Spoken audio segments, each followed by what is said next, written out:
Start में हमें एक सेलेस्टियल दिखाया जाता है और इनको आसमानी एलियंस भी कहा जाता था और इनका नाम एरिशियम था, जिसने सबसे पहले सन को बनाया और फिर यूनिवर्स को बनाया, जहाँ से लाइट शुरू हुई और हमारी अर्थ ग्रो कर गई। लेकिन तभी डीप स्पेस से कुछ अजीब किस्म के डिवियंस निकल कर आए, जिन्हें अजीब क्रिएचर्स भी कहा जाता था, जो अर्थ पर आकर इंसानों और जानवरों को खाकर अपना पेट भरा करते थे। इस मूवी में हमें सबसे पहले 7000 साल पहले का सीन दिखाया जाता है। यहाँ पर हम कुछ प्राचीन लोगों को देखते हैं जो मछलियाँ पकड़ रहे थे। तभी उन पर वही अजीब किस्म का क्रिएचर पानी से निकलकर अटैक कर देता है। वो डेविड इंसानों का शिकार किया करते थे, अब वो उस आदमी को खाकर उस बच्चे की तरफ बढ़ता है। तभी वहाँ पर एक इटर्नल अर्थ पर आ जाता है, जिसको एरिशियम ने अर्थ पर भेजा था ताकि वो अर्थ पर जाकर लोगों को इन डेविएंट से बचा सके। इक्रिस एक बहुत ही पावरफुल इटर्नल था। वो अपनी आंखों से लेजर लाइट निकालकर इन अजीब क्रिएचर्स को मार सकता था और साथ ही वो हवा में भी उड़ सकता था। अब इक्रिस वहाँ पर जब एक क्रिएचर को मारता है, तभी वहाँ पर और भी बहुत सारे क्रिएचर्स आ जाते हैं। फिर वहाँ अर्थ पर सभी इटर्नल्स आ जाते हैं और वो सभी उन अजीब क्रिएचर्स को मार देते हैं। अब इंसान वहाँ पर इटर्नल्स को देखकर डरने लगे थे। तभी वहाँ पर एक इटर्नल सभी इंसानों के माइंड को कंट्रोल कर लेता है। इसका नाम ड्रॉइक होता है। इसके पास ये एबिलिटी थी कि ये इंसानों के माइंड को कंट्रोल कर सकता था और अपनी तरह से मैनेज कर सकता था। और फिर इटर्नल्स इंसानों से दोस्ती का हाथ बढ़ाते हैं। इसके बाद वो अर्थ पर ही इंसानों के साथ रहने लगे थे। अब इटर्नल्स इंसानों के साथ रहने लगे थे और इनकी टेक्नोलॉजी को भी आगे बढ़ाने में मदद कर रहे थे। वो लोग आपस में भी बहुत ज्यादा लड़ा करते थे, मगर ड्रॉइक कभी कभी उनके माइंड को कंट्रोल कर उनको लड़ने से रोक लेता था। मगर सभी इटर्नल्स की लीडर अजैक उसको ऐसा करने से रोक लेती है, क्योंकि सेलेस्टियल्स के लीडर ने इन सब को इंसानों को बचाने और उनकी आबादी को आगे बढ़ाने के लिए भेजा था और इसके अलावा किसी और चीज में शामिल होने के लिए मना किया था। लेकिन ड्रॉइक उसकी बातों को नहीं मानता। अब अजैक ड्रॉइक की बातें सुनकर ये बोलती है कि आज से तुम सब इटर्नल्स आजाद हो। वो उनसे कहती है कि तुम्हें जहाँ जाना है तुम जा सकते हो और तुम अपनी मर्जी के मुताबिक जिंदगी गुजार सकते हो। अब सब लोग इस शहर को छोड़ देते हैं। इसके बाद हमें प्रेजेंट का सीन दिखाया जाता है, जहाँ पर इटर्नल्स को इस दुनिया में आए हुए 7000 साल हो चुके थे, मगर अभी भी किसी इटर्नल की एज ज्यादा नहीं हुई थी। तभी हम एक इटर्नल सर्सी को देखते हैं, जो बच्चों को स्कूल में पढ़ाया करती थी। उसके लेट होने की वजह से उसका फ्रेंड उन सब बच्चों को संभाल रहा था। तभी वहाँ पर सर्सी आ जाती है। वो अपने फ्रेंड से शुक्रिया बोलती है कि उसने इतनी देर तक बच्चों को मैनेज किया। अब जैसे ही सर्सी का फ्रेंड यहाँ से चला जाता है, उसके जाने के बाद वहाँ पर अर्थक्वेक आ जाता है। तभी वहाँ पर बना हुआ एक स्टैचू सर्सी के एक स्टूडेंट के ऊपर गिरने वाला था, मगर सर्सी अपनी पावर से उस स्टैचू को रेत में बदल देती है, क्योंकि सर्सी के पास ये एबिलिटी थी। वो किसी भी मेटल की चीज को सैंड में बदल सकती थी। अब रात को सर्सी अपने फ्रेंड के साथ एक क्लब में जाती है। वहाँ पर हम एक और इटर्नल स्प्राइट को देखते हैं, जिसके पास ये एबिलिटी थी। वो किसी के भी रूप में आसानी से आ सकती थी, लेकिन स्प्राइट की बॉडी को जो भी टच करता था, उसकी बॉडी से लाइट्स निकलने लगती थी, जिसकी वजह से स्प्राइट 7000 साल तक सिंगल ही थी। हम देखते हैं कि क्लब में सर्सी अपने फ्रेंड का बर्थडे सेलिब्रेट कर रही थी। सर्सी के फ्रेंड को उसके बारे में कुछ बातें मालूम थी, जैसे कि सर्सी एक जादूगर है और उसकी उम्र बहुत ज्यादा है। अब वो लोग रास्ते में बातें करते जा रहे थे, तभी वहाँ पर एक क्रिएचर आ जाता है और वो सर्सी के फ्रेंड पर अटैक करने लगता है। तभी सर्सी अपनी पावर से उस क्रिएचर के पाँव को जमीन में फ्रीज कर देती है। सर्सी का फ्रेंड उससे पूछता है कि मुझे बताओ ये क्या है। सर्सी उसे बताती है कि ये क्रिएचर्स हैं। उसका फ्रेंड सर्सी को बताता है कि ये क्रिएचर्स 2000 साल पहले खत्म हो गए थे, फिर ये कहाँ से बच गया।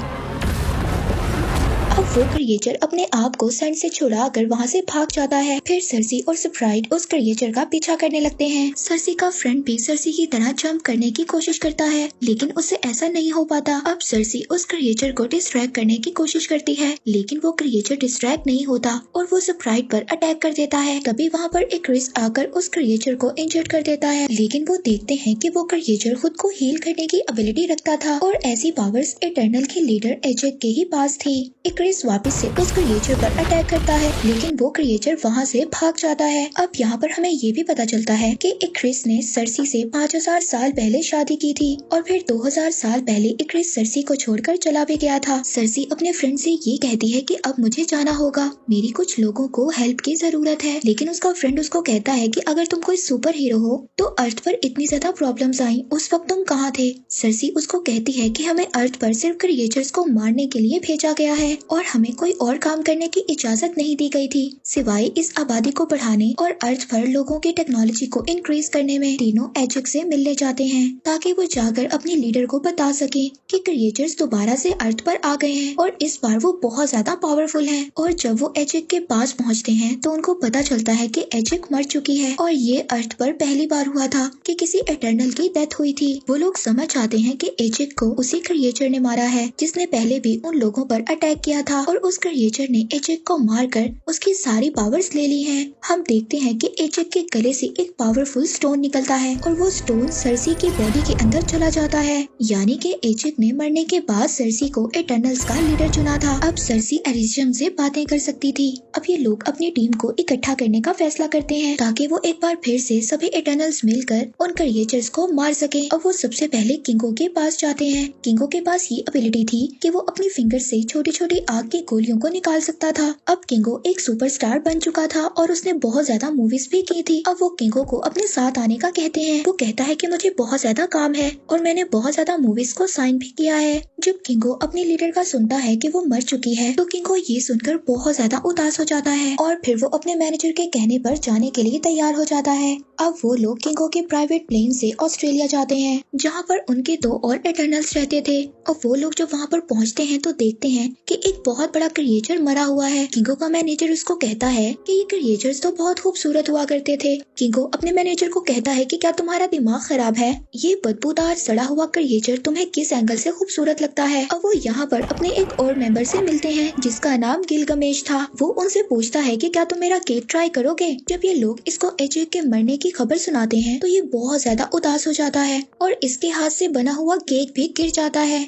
फिर वो लोग अपनी एक और मेंबर ठीना के पास जाते हैं जो एक दरख्त के नीचे बैठी कुछ ड्राइंग कर रही थी। दरअसल ठीना को एक दौरा पड़ता था और जब उसको ऐसा होता था तो वो किसी पर भी अटैक कर देती थी और 7000 साल से गिलगमेश ही ठीना के साथ रहता था और ठीना के पास ऐसी एबिलिटी थी कि वो अपने हाथों से एक पावरफुल वेपन निकालकर अटैक कर सकती थी। और जब ठीना उन पर अटैक करने लगती है तो स्प्राइट वहाँ के माहौल को चेंज कर देती है और उसको ये बात याद दिलवाने की कोशिश करती है कि वो कौन लोग हैं और उनका मकसद क्या है। फिर जब गिलगमेश टीना को समझाता है तो वो नॉर्मल हो जाती है। इसके बाद फिर सब लोग मिलकर वहाँ पर खाना खाते हैं। फिर सरसी उठकर वहाँ पर उस जगह पर जाती है जहाँ पर टीना बैठी ड्राइंग कर रही थी। वो उसकी ड्राइंग को देखती है और अपने लीडर से कांटेक्ट करने की कोशिश करती है और फिर उसकी सोल अपने किंग लीडर के पास पहुँच जाती है। वो वहाँ जाकर अपने किंग लीडर को बताती है कि क्रिएचर्स दोबारा अर्थ पर आ गए हैं और उन्होंने एजिक को मारकर उसकी ताकत को भी चुरा लिया है और अर्थ पर भी बहुत ज्यादा चीजें अजीब हो रही हैं।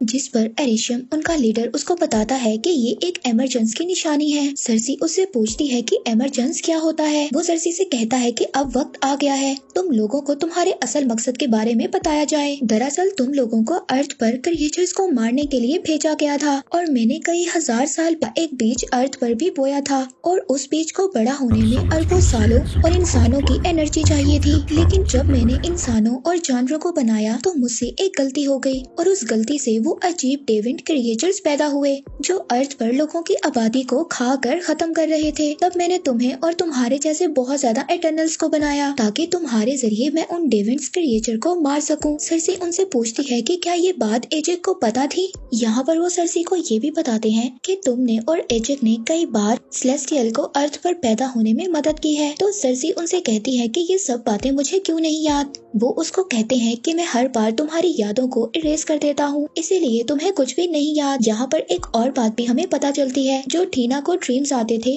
वो उसकी पुरानी यादें थी जो अभी तक मुकम्मल तौर पर इरेज नहीं हुई थी। अब सरसी दोबारा अर्थ पर आ जाती है और ये सब बातें अपने बाकी टीम मेंबर्स को भी बताती है। ये बातें सुनकर वो सभी लोग शॉक्ड हो जाते हैं। सरसी उन सब से कहती है कि हमें इंसानों को बचाना होगा और इस इमरजेंसी को होने से रोकना होगा, नहीं तो इसकी वजह से सारे इंसान मारे जाएंगे। तभी एक क्रिस कहता है कि हमें बाकी लोगों को भी ढूंढने जाना होगा और फिर सब लोग जब हम मिल जाएंगे तो ये फैसला करेंगे कि हमें आगे क्या करना होगा। अब वो लोग अमेज़न के जंगलों में जाते हैं जहाँ पर ड्रूइग रहता था। अब वो जाकर ड्रूइग को सारी बातें बताते हैं मगर ड्रूइग उनके साथ जाने के लिए तैयार नहीं था। अब वहाँ पर बहुत सारे क्रिएचर्स उन पर अटैक कर देते हैं। वहाँ पर किंगो अपनी एबिलिटी से अपनी फिंगर से फायर करता है। स्प्राइट किंगो के मैनेजर को बचाने की कोशिश करती है। अभी क्रिस वहाँ पर एक क्रिएचर से मुकाबला करता है है। तभी वो क्रिएचर एक्रिस को नीचे गिरा देता है और उसकी पावर्स लेने की कोशिश करता है, लेकिन वहाँ पर तभी गिलगमेश आ जाता है और अपने हाथों से एक जोरदार पंच मारता है। गिलगमेश के पास ये एबिलिटी थी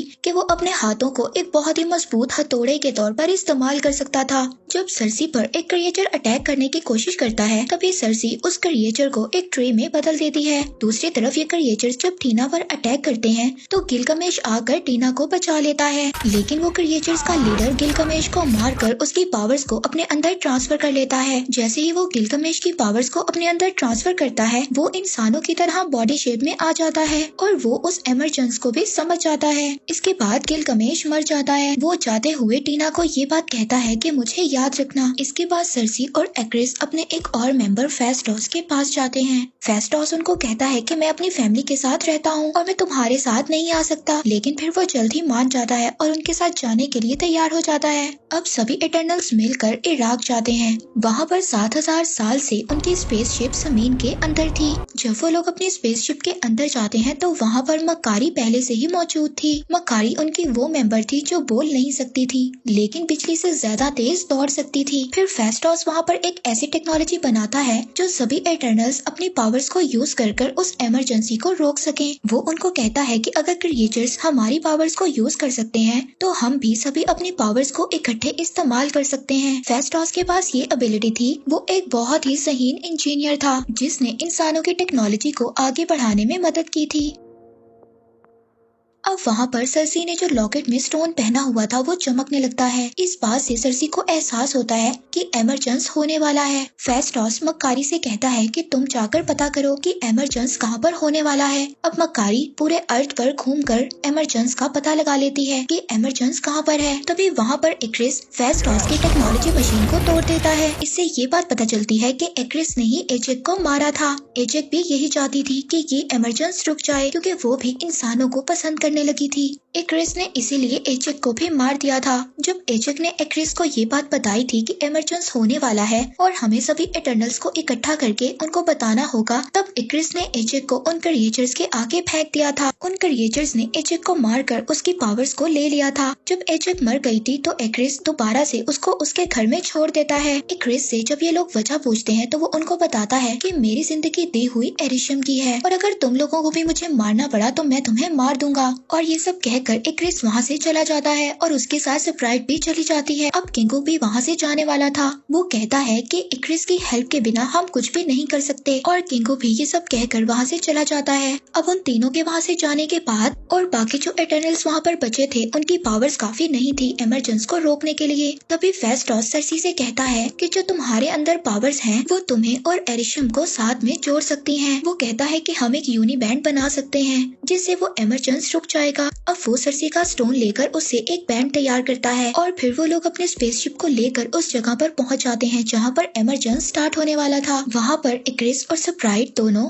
एमरजेंस को होते हुए देख रहे थे। तभी वहां पर बाकी इटर्नल्स भी आ जाते हैं उस एमरजेंस को रोकने के लिए। उस एमरजेंस से एक बहुत ही बड़ा सेलेस्टियल जो दुनिया के लिए बहुत ज्यादा खतरनाक था निकलने वाला था। अब वो लोग वहाँ पर अपने अपने बैंड को कनेक्ट करते हैं ताकि वो अपने पावर्स को यूज कर उस एमरजेंस को रोक सके। वहाँ पर एक्रिस ड्रूई को उठाकर पीछे फेंक देता है। ये सब देखकर मक्कारी बहुत ज्यादा चीखती चिल्लाती है और वो एक्रिस को इतना ज्यादा मारती है कि एक्रिस ने 7000 साल में इतनी ज्यादा मार नहीं खाई होगी। वहाँ पर सरसी फेस्टोस से कहती है कि मैं इस एमरजेंस को अकेले रोकने की कोशिश करती हूँ। फेस्टोस कहता है ठीक है, तुम इसे रोकने की कोशिश करो, हम एक्रिस को रोकने की कोशिश करते हैं। अब बाकी के इटर्नल्स एक्रिस के साथ मुकाबला करते हैं। अब वहाँ पर क्रिएचर्स का लीडर भी आ जाता है। मक्कारी उसके इर्द गिर्द एक बहुत ही बड़ा सर्कल बना देती है, लेकिन वो मक्कारी को पकड़ लेता है और उसकी पावर्स लेने की कोशिश करता है। तभी फेस्टोस उस पर अटैक करता है जिससे वो क्रिएचर मक्कारी को दूर फेंक देता है और खुद पहाड़ों के अंदर एक गुफा में जाकर गिर जाता है। फिर फेस्टोस एक्रिस को अपनी टेक्नोलॉजी से बांध देता है।